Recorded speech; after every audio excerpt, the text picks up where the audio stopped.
শ্রীমঙ্গলে একটা বেস্ট বাজেটের মধ্যে একটা রিসোর্ট হচ্ছে আপনার মাধবীলতা ইকো কটেজ আর কি। তো কটেজটা আমি একটু আপনাদের ঘুরে দেখাই। কটেজটা পুরোটাই ন্যাচারাল ভাবে তৈরি করা। যেমন এদের বিভিন্ন কটেজ আছে, আপনার স্বপ্নমোহনী থ্রি এবং বিভিন্ন কটেজ আছে।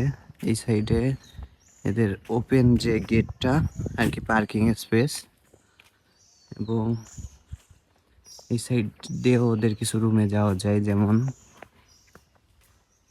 আমি একটু ফাস্টলি তুলে ধরি,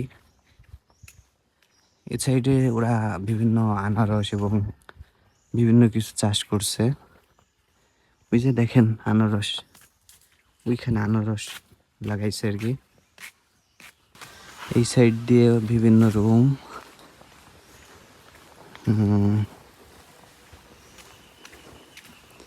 ওই সাইডে আনারসগুলা আমি একটু দেখাই।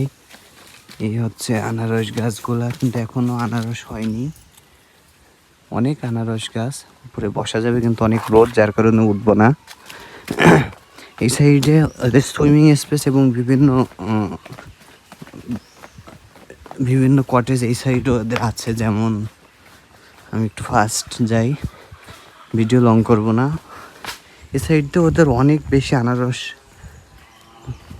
গাছ অনেক। এই সাইডে হচ্ছে এদের এই যে মেঘ পাহাড় কটেজ, এই সাইডে সুইমিংটা অনেক সুন্দর, কিন্তু কিছু গাছের পাতা পড়ে আর কি। এটা পরিষ্কার করলে আরও সুন্দর লাগবে। এরপরে মানে পুরো রিসোর্টটা আপনি 100 দিতে পারবেন কম টাকার মধ্যে। 1000-1500 টাকা দিয়ে আশেপাশে রুম না নিয়ে এরকম 2500 টাকার মধ্যে এরকম একটা রুম নেওয়া উচিত। খুবই সুন্দর। দেখেন ওইটা এদের রেস্টুরেন্টে যে খেতে হবে, রুমে খাবার আসে না। অনেক সুন্দর বসার স্পেস। এই যে রুমগুলা, মেঘ পাহাড় 2, মেঘ পাহাড় 3, অনেক সুন্দর রিসোর্ট। যাই হোক, সব আস্তে আস্তে তুলে ধরে এবং আপনাদের কাছে শেয়ার করব।